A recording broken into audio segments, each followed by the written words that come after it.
Good afternoon, ladies and gentlemen. Buenas noches. My name is Mayra Torres, and I'm the Assistant Director here at el Centro de Estudios Puertorriqueño, and I thank you for being here tonight, where we will pay tribute and recognize 7 cultural organizations and 1 community leader who have worked immensely to preserve the Puerto Rican culture, history, and art in New York City. We honor them not only as Puerto Ricans who have made a difference in our community, but for another very special reason. They have agreed to contribute their papers and other memorabilia to the Centro Archives. By virtue of what they've done, they've become part of our history, the history of the stateside Puerto Ricans, a community that is unique, vibrant, and that needs to be acknowledged and remembered. So allow me to introduce the Director of the Center for Puerto Rican Studies, Dr. Edwin Melendez.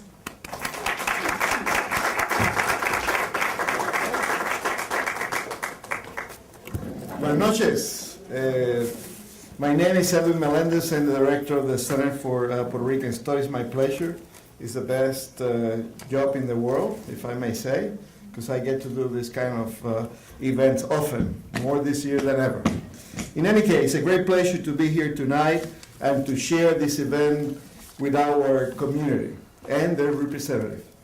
This is the new home of the Central Library and Archives in the Silverbrand building. We've been here for about a year now, right at the heart of El Barrio. We gathered to honor 7 great organizations and 1 accomplished individual and enter their names into the ranks of the 100 Puerto Ricans. This is a special year for us. 40 years ago, on February 26, 1973, CUNY officially opened the operations of the Center for Puerto Rican Studies. And they did that with the announcement of the appointment of Frank Bonilla as its first director. A few years later, what is today the Central Library and Archives was created. For 40 years, Centro has served and is serving the faculty and students of Hunter College and CUNY and our community. The Central Library and Archives have been preserving the legacy and heritage of the Puerto Rican community in the United States for all that time.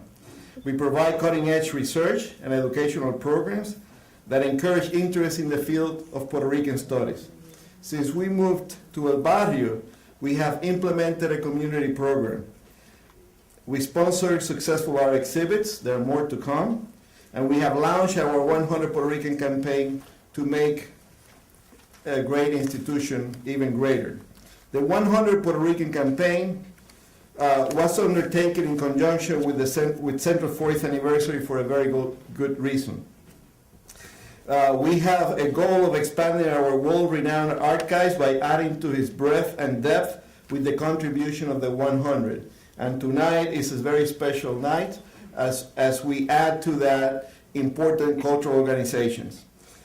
Who are the 100 Puerto Ricans? There are 100 individuals. It's a target of organizations and individuals who have made a difference in our community.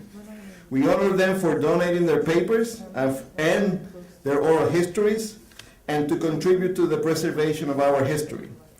The individual and organizations we recognize tonight are among those who have carried the torch of our heritage and have helped build and sustain the Puerto Rican pride and progress. As contributors to the Central Archives, our honorees will be among the greatest, among other pioneers who helped build our institutions and communities, among those who have changed history. Their records and oral histories will become primary sources of information about the stateside Puerto Rican community. Scholars, historians, researchers, students, and community will look to these collections as a wellspring for investigating, documenting, and retelling our great narrative of immigration to and life in America. Their legacy will be preserved for generations to come. This is how we will preserve our past and how we forge our future, which is why we're here tonight. My colleague Mayra Torres will introduce the honorees and I think we should welcome them with a round of applause.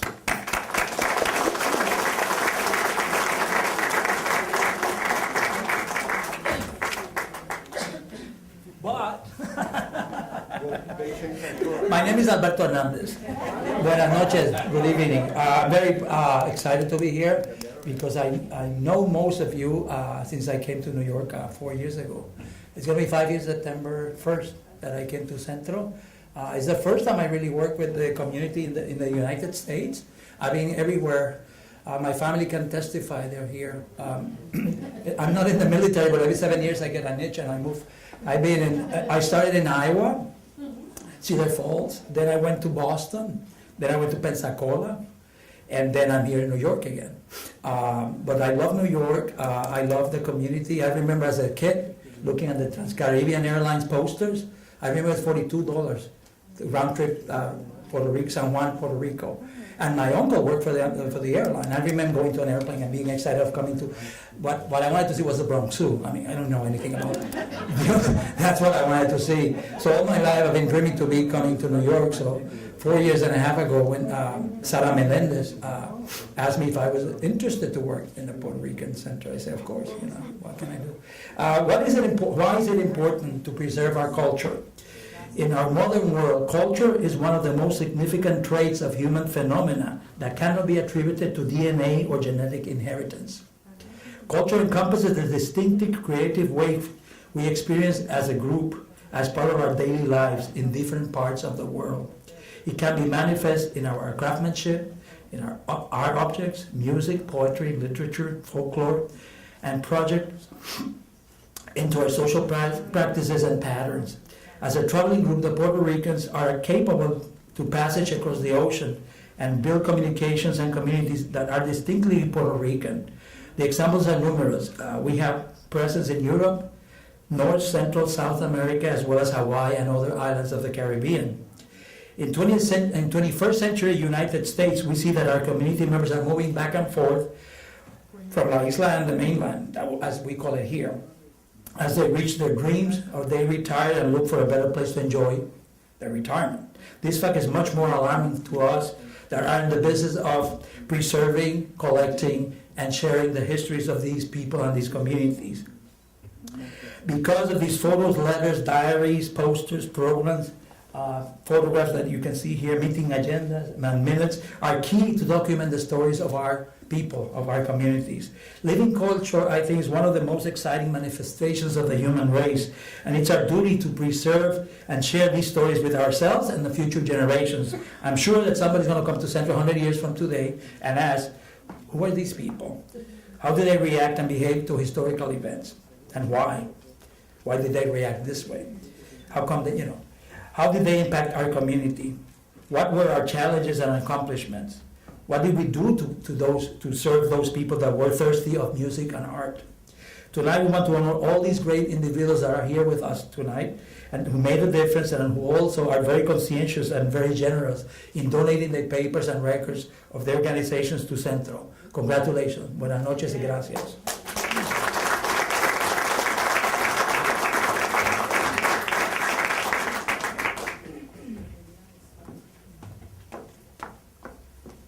I just want to introduce Elba Cabrera, who is on the Central Advisory Board. She's going to say a few words.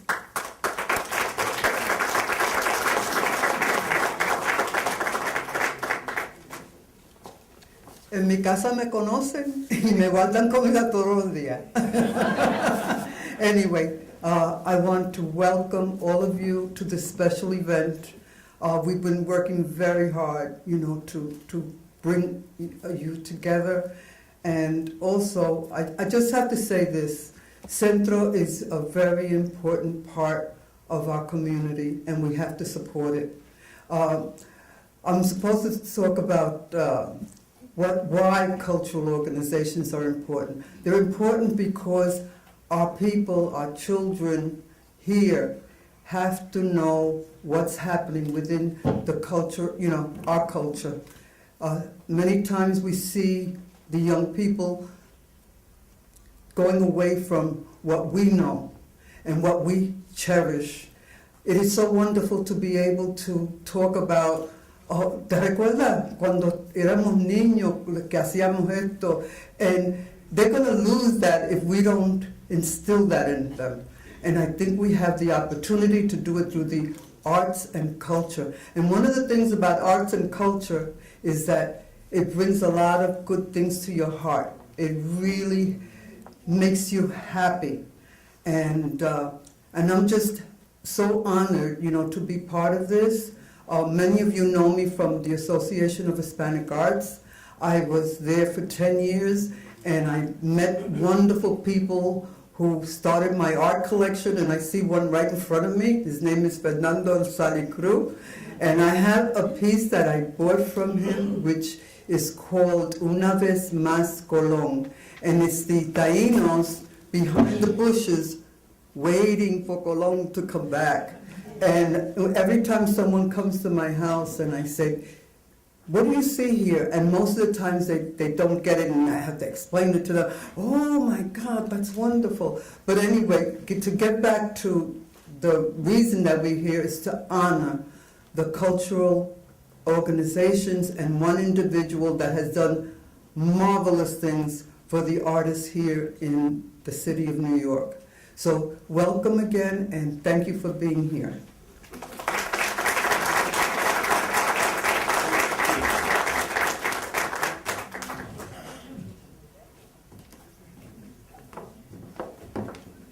Thank you, Elma. So now we're going to start with the recognition. La Casa de la Herencia Cultural Puertorriqueña.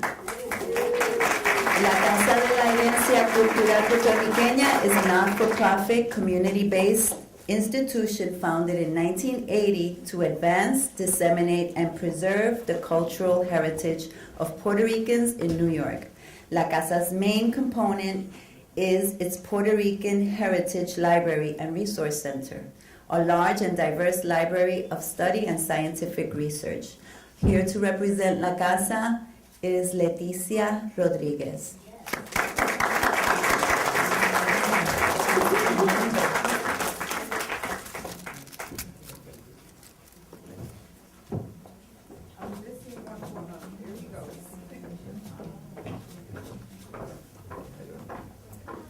Thank you, my God.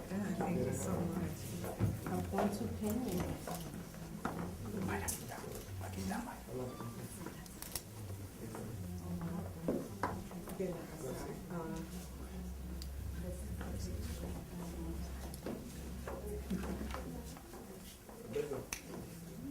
Para estampita. Oh, okay. Parece una fish eye, ¿verdad?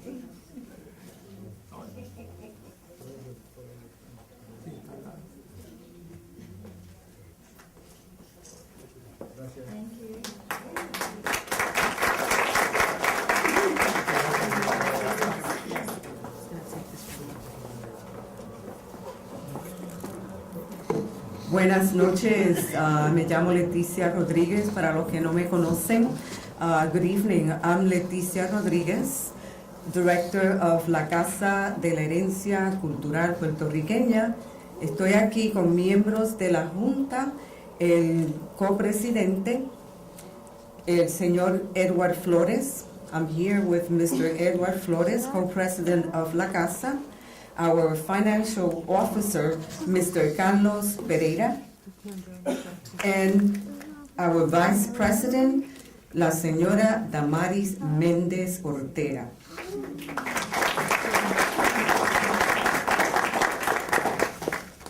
Mr. Eli Alvarado, our president, is not here, he's ill.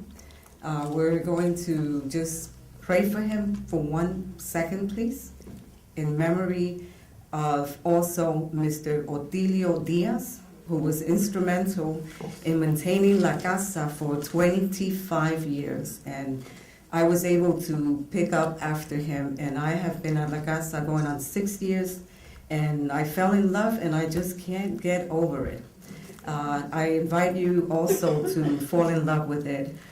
For me, this is a great honor to be honored for La Casa, as well as myself personally, because as a Puerto Rican woman, to be doing what I like and to be speaking, promoting, preserving my own culture is the greatest honor on earth. And I want to introduce again Mr. Edward Flores so he could say a few words. Thank you. And I also want to thank Dr. Melendez, Dr. Hernandez, the advisory board of Centro, and Provost Rab for also supporting this event, as well as Center for Puerto Rican Studies.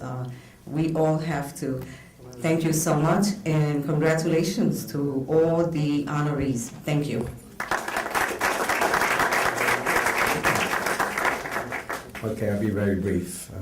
I wasn't expecting to speak. But thank you, Centro, for this, for hosting this event and for recognizing La Casa, because La Casa is a very important institution in the barrio and for our community. I met Otilio Diaz in law school back in 1980, 81. He was going to school at night. I was a day student, and he told me about La Casa like a couple of years later, and he kept telling me to be on the board, and I got involved with it, and I've been there ever since. And it's been a pleasure to be on the board and to deal with La Casa. And I just wish that, you know, we have to reach out and get more people to come. A lot of the people come to La Casa. We have young people who take cuatro lessons, and we have all kinds of activities, and it's usually a combination of viejitos and jovencitos, but the people in the middle, you know, the 20 and 30 somethings, you know, you don't see too many come out. So we want to promote it more. And thank you so much for this honor. Bye.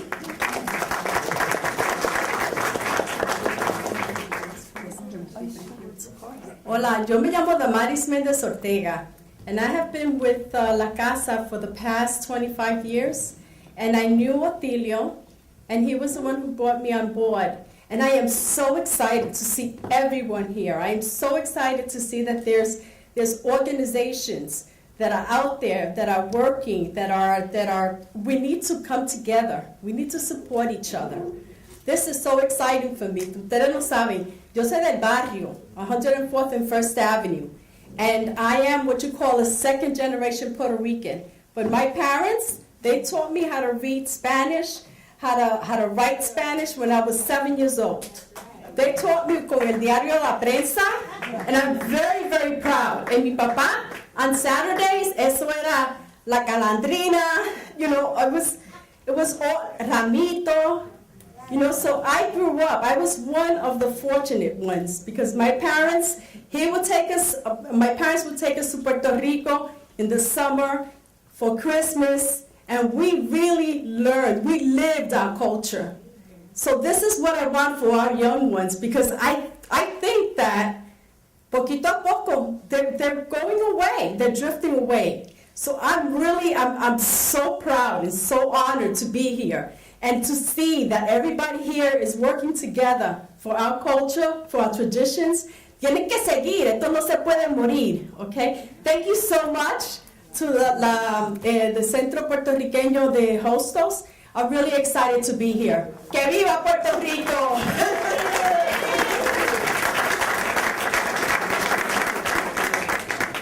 Lastly, but most importantly, thank you, Maida, and all the personnel that made this event possible. Thank you. Congratulations. Our next organization, Charas. For the sake of time, I'm only reading a little bit, but you have the bios in the program, okay? Charas is one of the oldest and most respected grassroots community development organizations in New York City's Puerto Rican community and in the Lower East Side.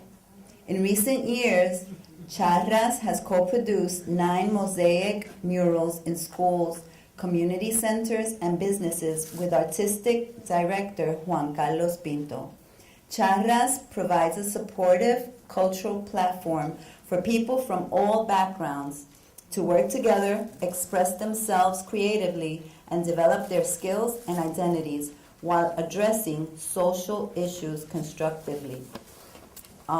Here today with us for Charas is Mr. Carlos Chino Garcia, the president.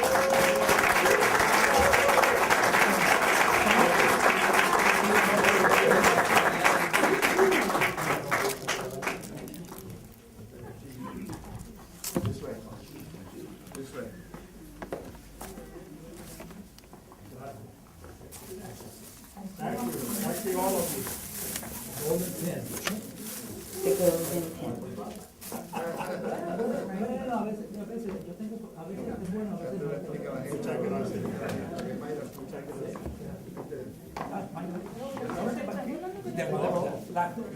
It's important, the groups, so we can tell that we were here.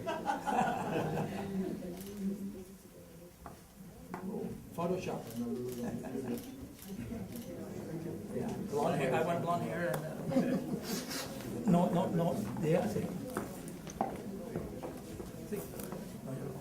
Anyway, it is an honor to get this award together with all the other Latin groups and individuals. So thank you very much for that. You know, but one of the things I think that is important is that we keep on struggling no matter how old we are. You know, we still got comrades in the movement that they are in the 80s, you know, and a couple of them in the 90s. One of my friends is Lucy from Venezuela, and to this day, you know, I met her in the early 60s, and to this day, in her 80s, she's still kicking and she's still very active. You know, so it's important that we continue the struggle with young people and the older people. But it's important to note that when Charas started in the early 60s, you know, we was called before the Assassins and the Dragons, you know, and we were serious about being that part of the community. Then I think we realized that we were being ridiculous, and we decided to use our movement and the organization, as many as possible, to start organizing in the community. And we worked in many communities throughout the United States, not only the Loisaida. The Loisaida always been a base, but we work with Puerto Ricans in San Francisco, in Chicago, in the Bronx, aquí en el barrio. You know, here in Harlem, our director of Harlem era Angelo Giordandi, that he grew up here in Harlem. You know, and we really did a lot of stuff that I cannot even remember everything that we did. And I remember the other day, Harvard from here, a photographer from East Harlem, reminded me that we started doing work here in 1964. And I said, damn, more than that long ago? Se me olvidó los días. And he told me, no, that you got down on Vadillo, when Vadillo was, you know, with Mayor Wagner, I think. You know, and basically, you know, we've been around for a long time. And it's impossible to remember, but it's important the institution like this one, you know, the Center for Puerto Rican Studies recall our history. And I hope that we all share our history and our knowledge with younger people in high schools and junior high school, because that will be our next generation and our future political movement for those young people. So let's share our knowledge with them in any way we can. Okay, so if it's possible, we should take that more serious, working with younger people. And I really want to close by saying that throughout our history, we move a lot of people, simple people from a simple corner, and a lot of our brothers and sisters became famous people like Luis Guzman, you know, in theater, and other people that became very well known as psychologists, professors, etc., etc.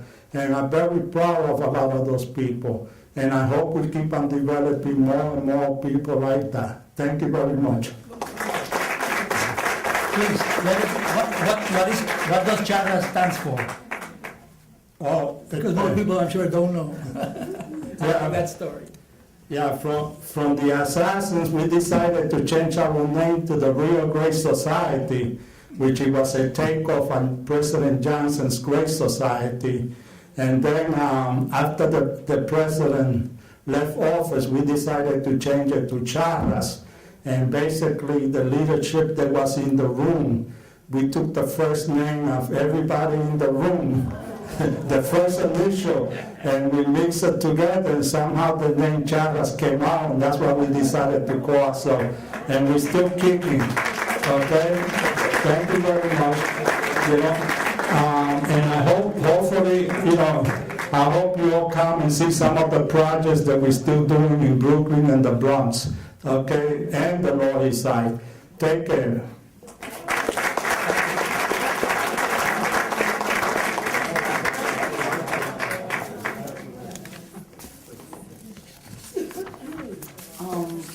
Our next organization is Clemente Soto Vélez Cultural and Educational Center. Clemente Soto Vélez Cultural and Educational Center is a nonprofit, community, multi-arts center focused on the cultivation and preservation of Puerto Rican and Latino culture through performance, visual arts, and community events that reflect the cultural diversity of the Lower East Side. Operating equally in a multicultural and inclusive manner, the center provides affordable spaces for artists to develop, promote, and present their work. Here to accept for Clemente Soto Vélez Cultural Center is Executive Director Jan Hanvik and Chair of the Board, Dr. Manuel Moran.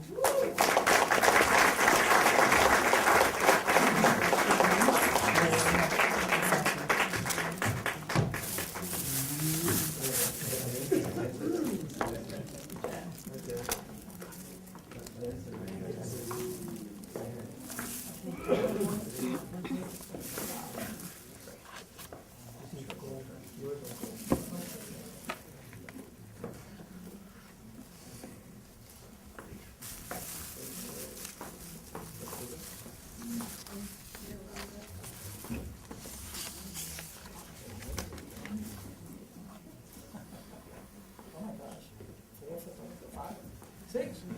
Thank you. Would you like to say something? Buenas noches. Good evening. My name is Manuel Moran. I'm the chair of the board of the Clemente Soto Vélez. I want to say thank you to El Centro for this wonderful honor on behalf of the board, on behalf of the staff, and all the artists and the companies that are at the Clemente Soto Vélez Cultural and Educational Center.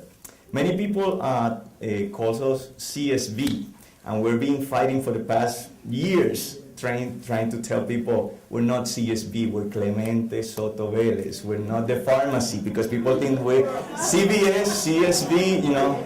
So I am asking all of you to help us promote that the Clemente Soto Vélez is called the Clemente. We're calling it now the Clemente because we are actually paying honor to this wonderful Puertorriqueño, Clemente Soto Vélez, and sharing his story and and preserving his legacy to the work that we do there. We have more than 10 nonprofits in the center. We have over 65 artists in the building, not only Puerto Rican, but Puerto Rican, Latinos, and from many different ethnicities. We also have 4 theaters, 3 galleries. It's a wonderful place. The city has invested over $20 million in the renovation, and you have to come see it. It's beautiful. We finally took off the scaffolding after 18 years, and the building is just unbelievable, beautiful.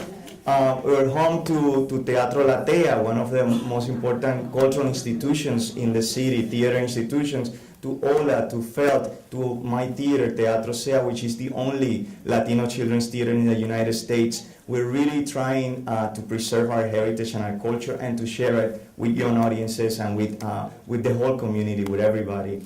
and we have a wonderful executive director. He's not Puerto Rican, but he's a Soto Rican. Soto Rican, yes. And his name is Jan Hanvik, and we're so proud and we're happy that he have embraced our culture and helping us move forward the mission of the Clemente Soto Vélez.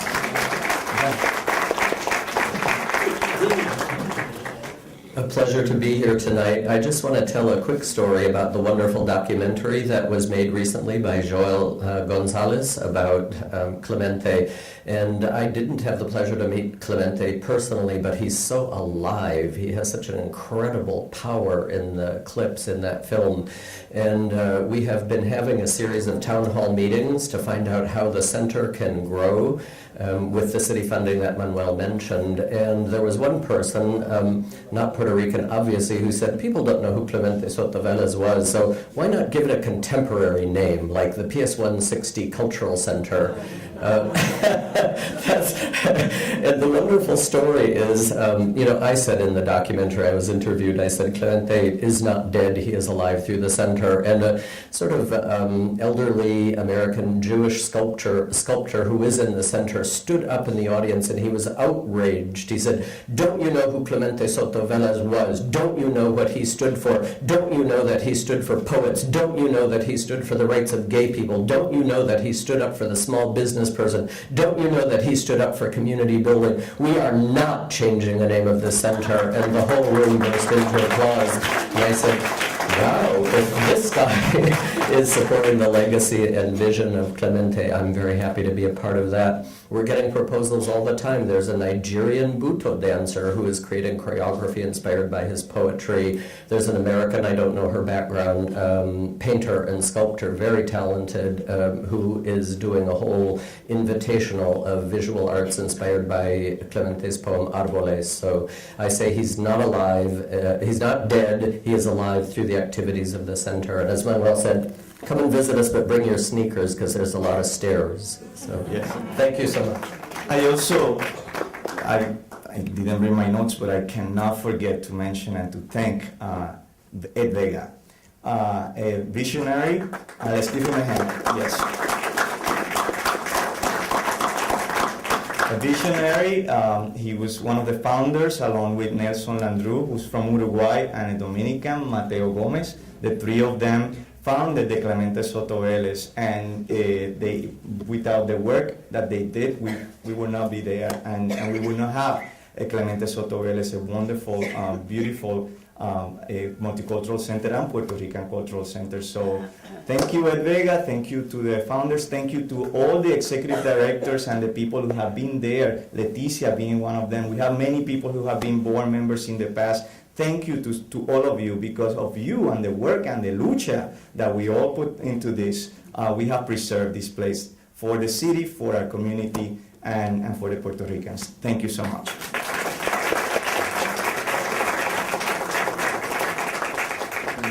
Our next organization, dear to my heart, Comité Noviembre. For the past 27 years, Comité Noviembre has celebrated Puerto Rican Heritage Month in this country. Comité Noviembre is a nonprofit organization dedicated to commemorating and acknowledging the contributions Puerto Ricans have made to this city, state, and nation. Comité Noviembre is composed of 10 of the oldest and most prestigious Puerto Rican organizations in the country.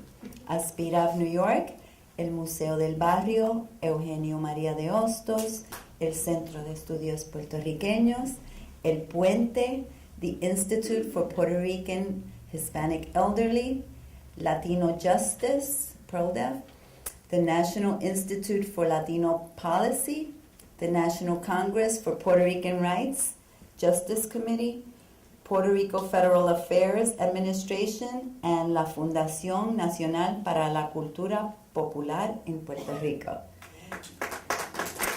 Here to accept the award for Comité Noviembre is the president of Comité Noviembre, Ms. Teresa Santiago.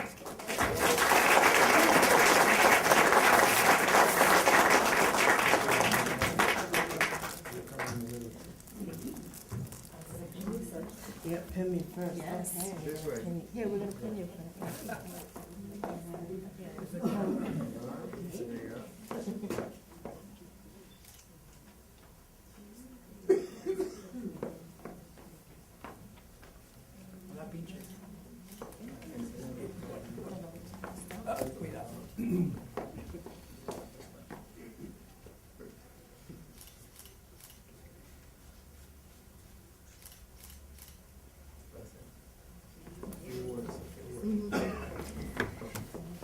few words. I'm very emotional tonight for some reason, and probably it's because I'm seeing a lot of people that have made Comité Noviembre what it is. I want to recognize my board. Everyone is recognizing their people, and I want to do that because Comité Noviembre is not Teresa Santiago. Comité Noviembre is a collective of people that give so much of their time. Wow, I'm getting really emotional. So, Elba Cabrera from Hostos. I also want to make a correction. We also have 2 additional members that were not mentioned, and that is La Casa de la Herencia Cultural Puertorriqueña y Música de Cámara, that is also part of our group. So Elba, if you would stand, please. Leticia Rodriguez, Alicia Rodriguez, Lourdes Torres from Hostos Community College, Luis Cordero, Eva de la O. Eva de la O, I wish to thank you, Eva, for being here. Eva de la O. Brenda Torres from Puerto Rico Federal Affairs Administration. And I want to acknowledge our founding member, who is here, that it was her vision that Comité Noviembre was started, and that's Elizabeth Colon. So, thank you.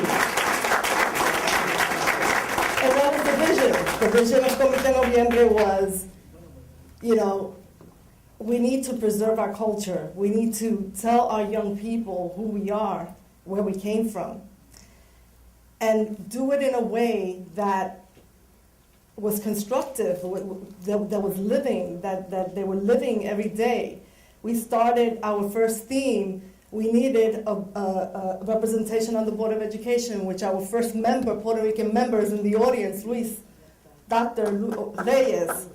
Okay, there was a fight going on in our communities, and we chose to use culture to bring that out, to bring those social issues out, and we continue to do that. Another thing, I was looking through my things today, and one of the things that came out was, I don't know if many of you know, but Viva Magazine, because of Elizabeth Colon and because of other members of our community like Manny Mirabal, went to the Daily News and said, look, there's a huge population here, Puerto Ricans, and you need to do something for us. And we had it. We have it. Okay. So those are things that the archives of El Centro are going to preserve for future generations. And it is just, it overwhelms me because we need a lot of work to do. We think about 27 years ago, we're still fighting the same battles. And in culture, and the first thing to go in funding is cultural organizations. There's no money for them. So we need to make it our responsibility to preserve our culture. And one of the ways is by supporting El Centro de Estudio Puertorriqueño and their project, 100 Puerto Ricans. We have to give to them. We have to open our pockets, and we have to give to them and make sure that our culture, we take ownership of it and we preserve it because it's ours. We can't let anybody else do it for us. So with that note, thank you so much. And Maria Dominguez, one of our wonderful, wonderful artists that, how many? Three posters you did for us? Okay. So thank you so much for this honor. I will wear this pin with honor, and I will try to get money from everybody to support. And thank you so very, very much. Excellent, thank you. And for all of those who donate, you also get a pin, but in silver, not in gold. Our next organization is the Center for Arts and Culture at Hostos Community College.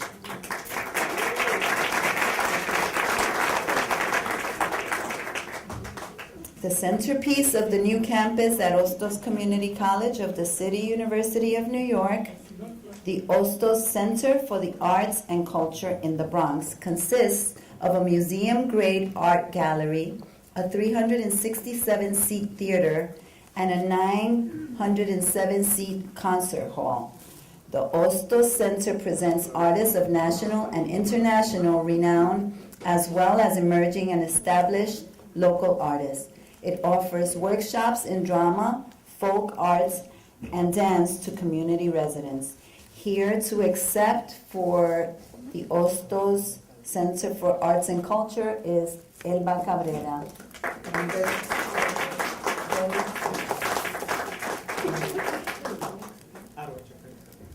Discúlpenme, and Félix Arrocho.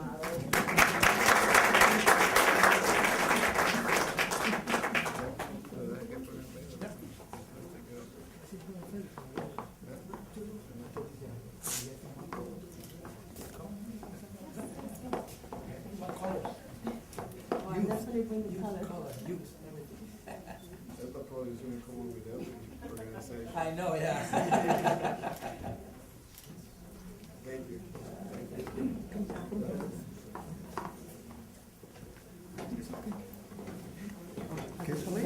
It's okay. Where are you, Felix? First of all, Wally Edgecombe was supposed to be here, but unfortunately he got sick and he can't be here. And the president of the college actually had asked for Wally to come, but one of the things that has happened is that, you know, Wally's retiring, and it's been bittersweet for all of us.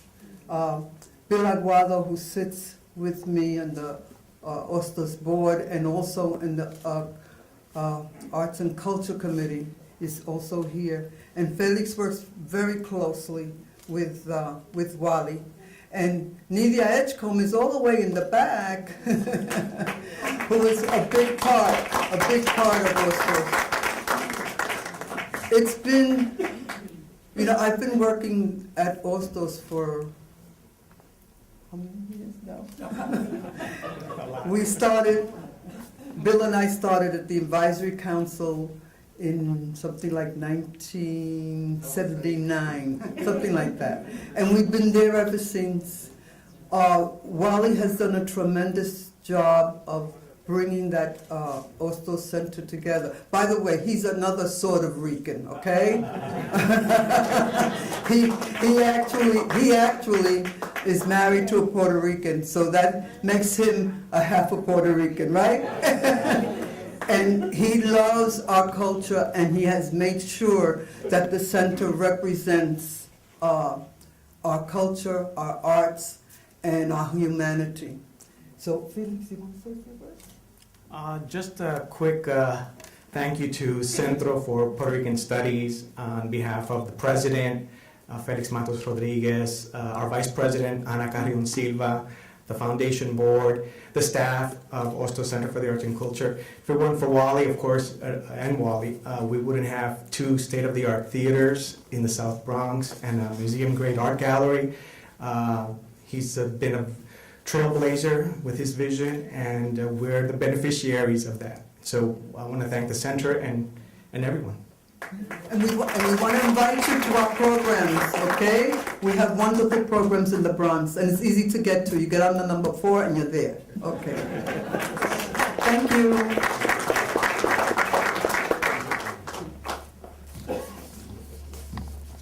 Two more organizations. The next organization is the Loisaida Festival.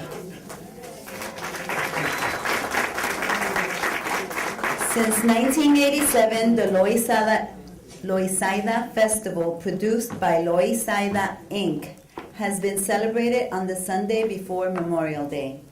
This is the largest Latino community pride festival in the area and grows annually in impact, attracting between 12,000 to 15,000 people each year.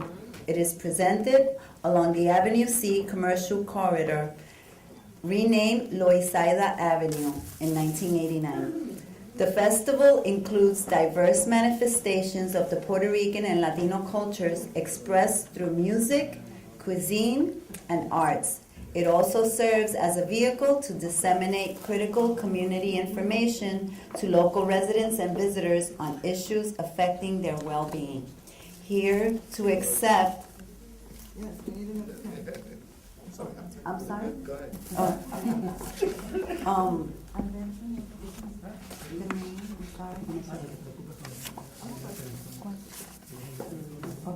Here to accept for Loisaida Festival is Elizabeth Colon and Julia Rivera. Thank you.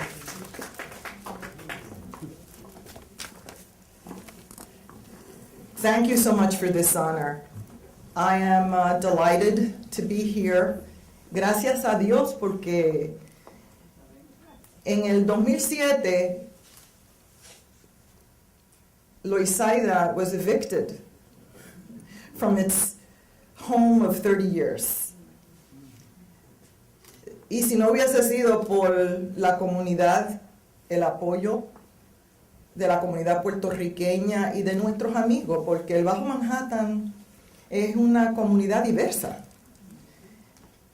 Y gracias a Dios y a la comunidad y el apoyo, el coraje de la comunidad, la visión de sus líderes, que hoy yo estoy aquí aceptando este honor para Loisaida Festival. Loisaida Festival se originó en el 1987, pero Loisaida Inc. fue creado en el 1978.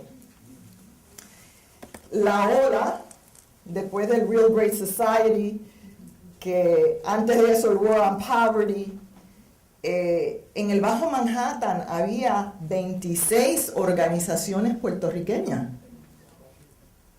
26 organizaciones puertorriqueñas. Y ahora quizás tenemos 2 o 3. O sea que si hubiésemos dejado que Loisaida se fuera al olvido, no estoy yo aquí, no se celebraría el próximo festival que está aquí, y quiero que todos ustedes vengan. El 26 de mayo vamos a estar en la avenida C, la avenida Loisaida, celebrando 26 años de victoria y celebrando que tenemos un nuevo soplo de vida,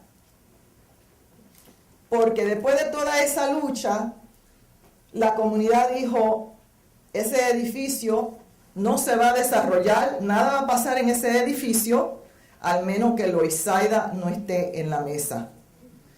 Y ya en este verano, Loisaida, el nuevo centro de Loisaida, será abierto en ese mismo edificio con un centro nuevo. Y eso es una victoria para el Bajo Manhattan, para la comunidad puertorriqueña. Y me siento tan orgullosa porque yo I stand on the shoulders of a lot of people. And the person who had the vision for Loisaida, the person who really mobilized everybody, including Julia Rivera, Lori's side, luchadora warrior, former executive director of Aspira as well, who was the director when Comité Noviembre was created in 1987, Dora Collazo Levy, que en paz descanse,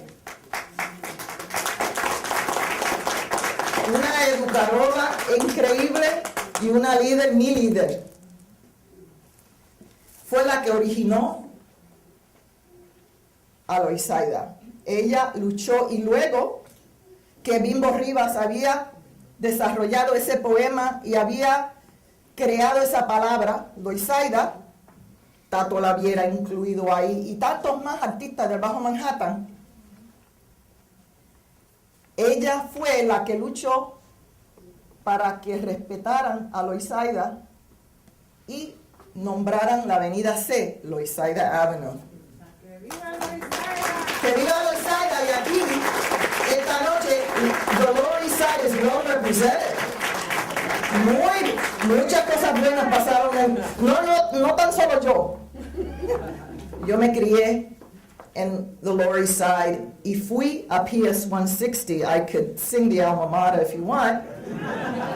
But the secret of PS 160 was that I went into the class, I was in the class of 1956. That building was supposed to be torn down in 1952, having it rebuilt and made ready for my class. But it never was torn down for whatever reason. And I went to that, right? And that's a celebration. Those are little things that happen, coincidencias de la vida, but that are for a reason or for a purpose. So the Lower East Side is my life. I've done many other things. People here have said certain things about that, but my heart is in my community in the Lower East Side, and I want to acknowledge Maria Dominguez, who besides being an incredible artist, is from the Lower East Side, and I went to junior high school with her, too, to boot. Junior high school 22, another alma mater.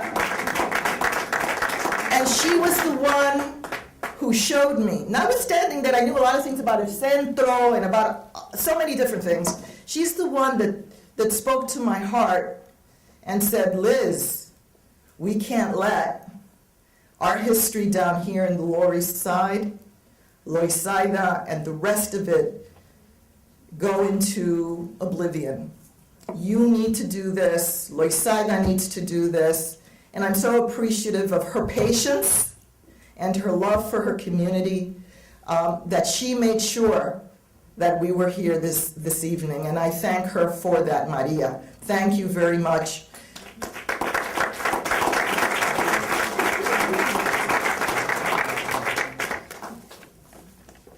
Thank you for your attention, and I apologize for the little bit of time that I took. But as Terry said, and I'm very proud of Terry and what she has done for Comité Noviembre is incredible. I am emotional tonight, and I am not that way usually. But I want to thank you all. God bless you all.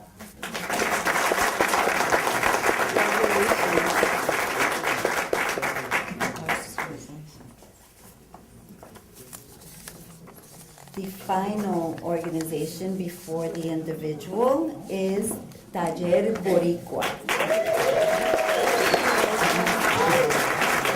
Taller Boricua is a 40-plus-year-old artist-run, non-profit art gallery and multidisciplinary cultural space in El Barrio, East Harlem. Its mission is to be a proactive institution for the community by offering programs that stimulate its social, cultural, and economic development through the promotion of the arts. Here to accept for Taller Boricua is Ms. Nitza Tufiño.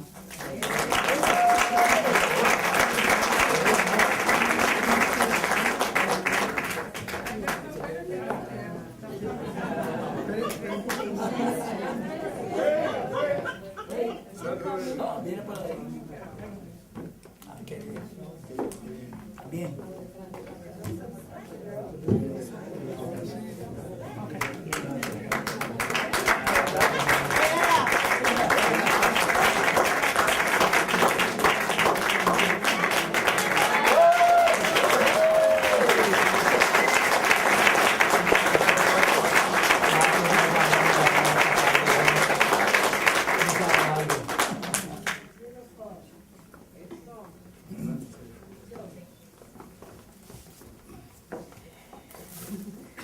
We are still here and we will continue to be here. It's been very, very hard.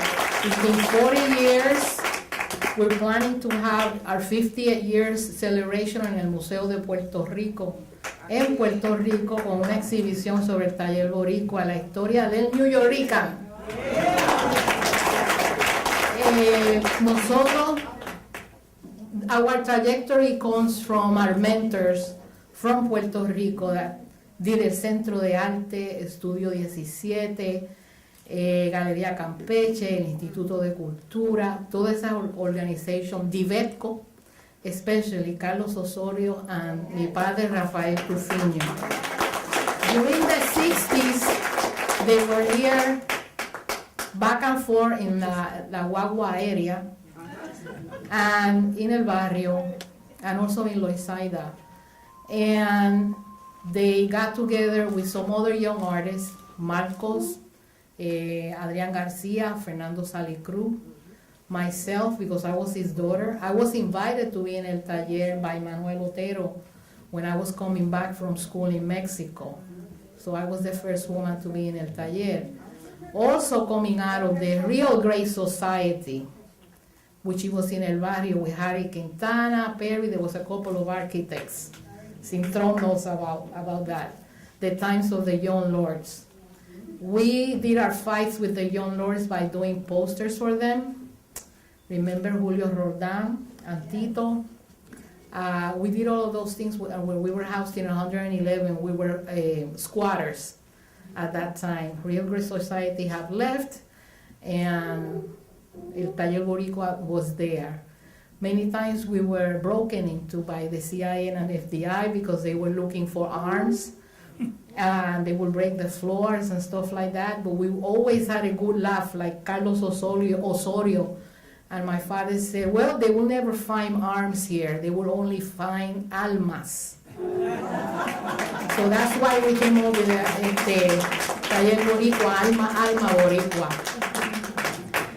Fernando has been one of the strongholds in El Taller with the administration and the vision of creating housing for artists and making sure, because before we used to be like the gypsies. We were moving from place to place, continue to doing the work, but we were not really in a real space where we could do the work. So Fernando was really the one in charge of doing that. And Marcos did most of the exhibit, I did most of the educational packages and murals and things like that. And that's how we were able to push the taller ahead. Our vision was social justice, so that's our posters come from Puerto Rico, Divetco, the Chicano movement. We're part of El Consejo Gráfico, which is a national organization in the United States of printmakers.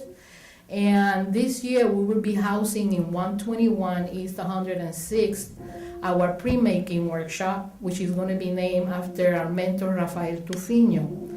And it's going to be for social justice. I would like to let Fernando say a few words.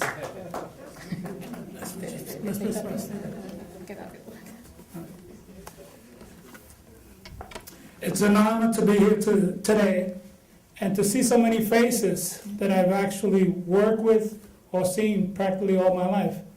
As you all know, this is a lifestyle that we share.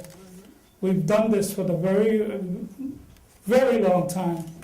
And as I look around, I see over 43 years of being around people that have been very active in the community and have been concerned about the cultural programs, and I'm glad to be a member of that particular club with you guys.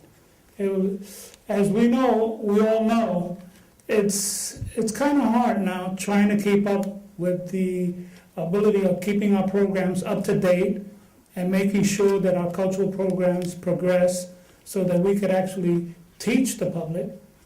The reason why I say teach is because I was honored to become a member, and I was born here in El Barrio and lived here in El Barrio all my life. And when I joined the taller was when I learned to be a Puerto Rican Latino. That's the reality of my particular life. I learned it from honorable people, honorable persons that were so devoted to their culture and their form of believing in culture that it's embedded in you. And I know that it's part of your life also, and it's part of the way you feel about our aggression towards that particular goal. So I'm glad to be a member of that particular club with you guys. Thank you very much.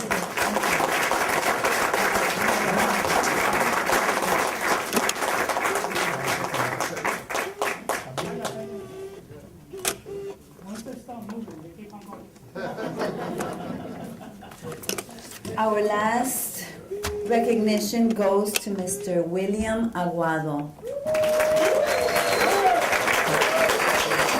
William Aguado, a resident of the Riverdale section of the Bronx, served as executive director of the Bronx Council on, I'm getting a little hungry, sorry. Bronx Council on the Arts. After 28 years at the helm, he stepped down in 2009.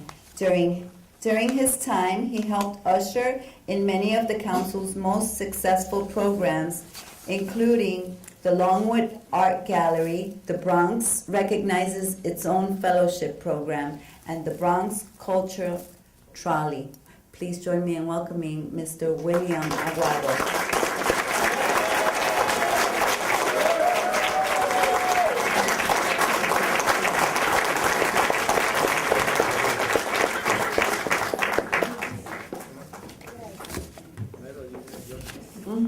Can I have Elba and my wife come up? Yeah. I want to take a picture taken. I want the two most important ladies in my life. Very nice.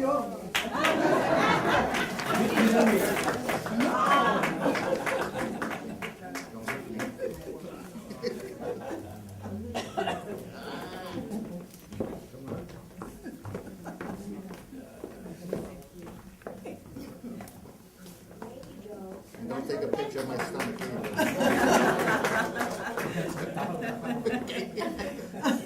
Look at his Photoshop, miracles.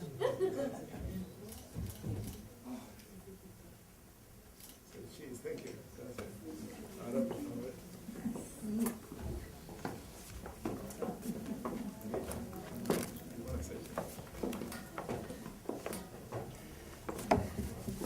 You know, it's such an honor to be honored with so many legends who have meant so much to so many communities and to so many people. And I like honoring our cultural organizations, and I took that as a statement about my weight, because I'm as big, so I must be as big as a cultural organization. But I do want to, just listen to everyone here brought back a lot of memories. It's a timeline in my life involved in education and culture.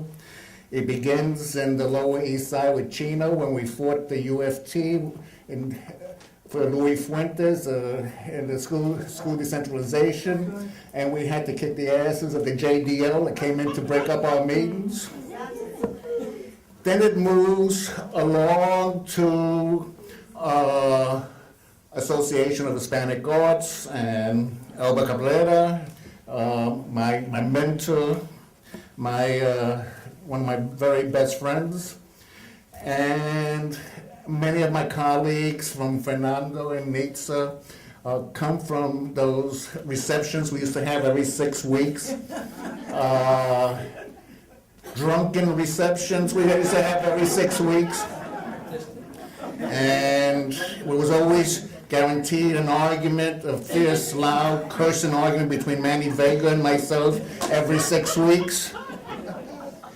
And then it goes on to, let me see, where else do I go? I mean, there's certainly, and I'm not going to forget those, what do you call those dome things that you had on? Those geodesic domes that you had. I could never understand it. And when you explained it, I still didn't understand it.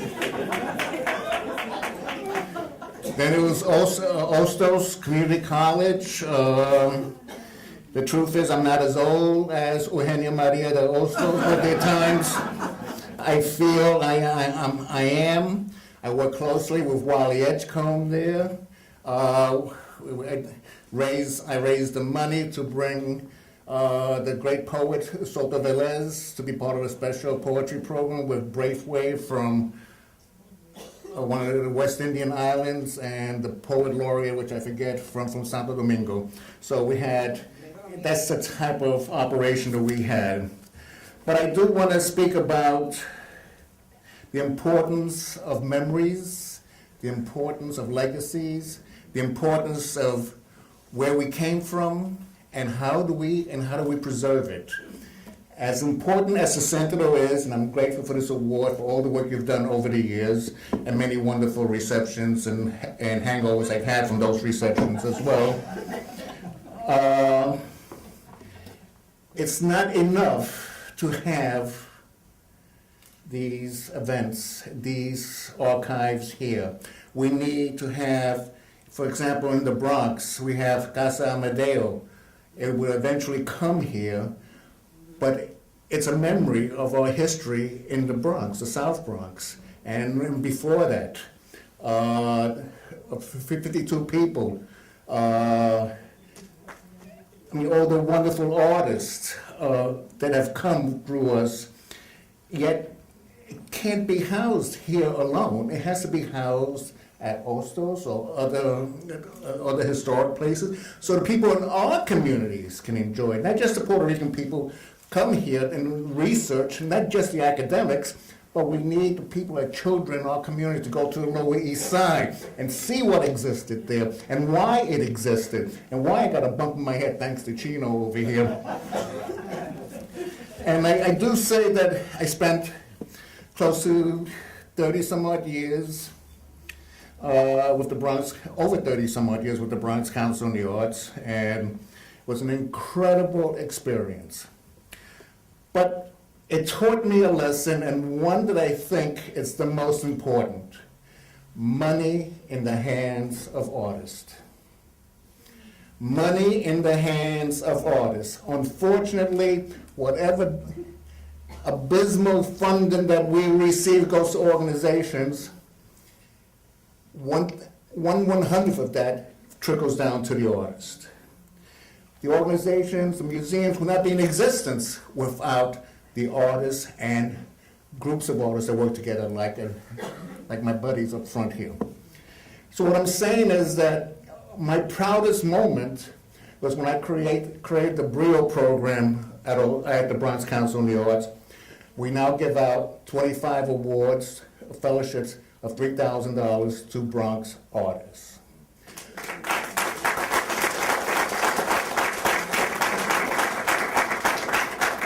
I, with a couple of others, created the Urban Artists Initiative, which was the first and only one, not only in New York City, but in the country, that was for funding for artists of color.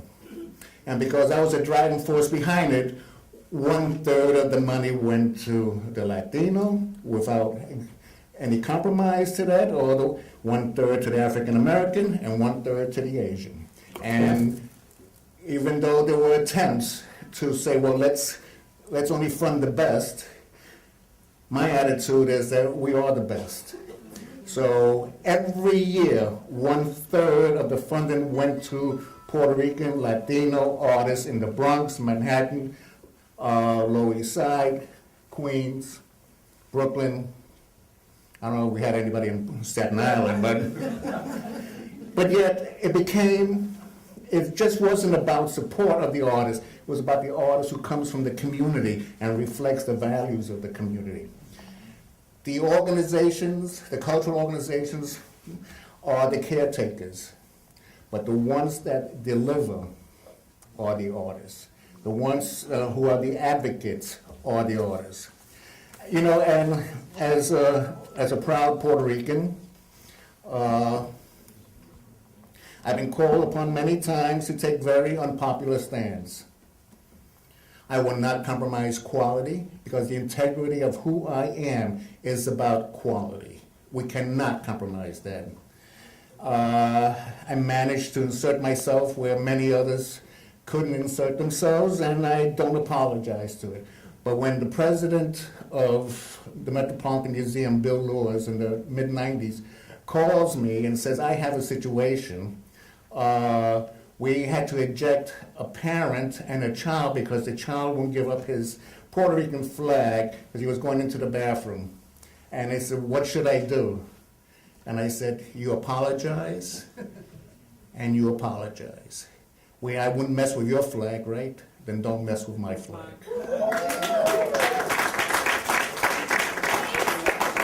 But I also believe in money, giving back some of our money to our community. With Mrs. Edgecombe, Nadia Edgecombe, I created a fund for single parents, students who are single parents at Hostos, a scholarship fund, in memory of my mother, who raised me after my father died over 50 years ago. And I know the sacrifices that she made for me, and I can imagine listening to Nydia telling me about the sacrifices at Hostos that many of the students make, and with Dolores Fernandez and, you know, with the former president of Hostos, we work very closely. It's not just about culture, it's about preserving our young and getting our young ready for the future. I've been very blessed in working with a lot of wonderful artists. I'm very blessed with working with young artists, hip-hop artists. Don't ask me what they mean, what they say, but they are as creative as any of our elders are. And I've always used money to promote, to be an advocate for our community, our artists, and that will never stop. And I'm still very much involved in doing things that I didn't get a chance to do very often when I was the executive director, that I do now have the opportunity, and that's to go out and volunteer my time with artists and emerging arts organizations, and to be a pain in the ass to all the politicians. You know. And I thank you very much, and I thank the Center.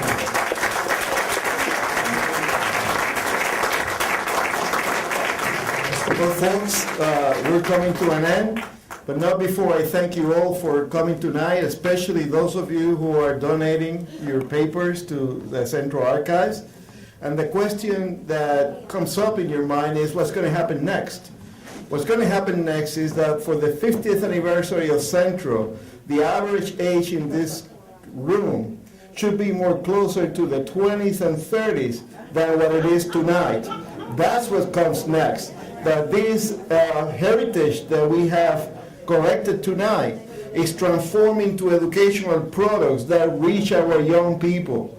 Educational products that you see a sample outside, the posters that we put together, where all the collections that we currently have some representation in those posters. To tell people, here is the data that you need to educate younger generations. Come and do it. We have also created special exhibits like the Puertorriqueña now in Puerto Rico. We're going to have a couple of books coming out for Helena Valentin, for Puertorriqueña, we have videos for Clemente, Soto, Vélez, for Puertorriqueña, and so forth. We're creating educational programs that can be adapted to college kids, to high school kids, and even intermediate kids. Hopefully we'll get to the children with puppetry from Puertorriqueña, and we have a project to talk about. In other words, there is a lot to be done.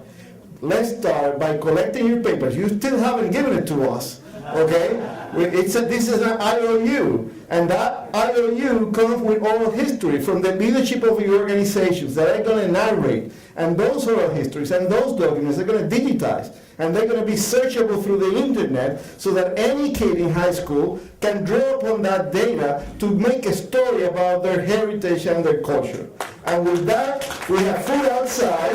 Let's celebrate. Thank you.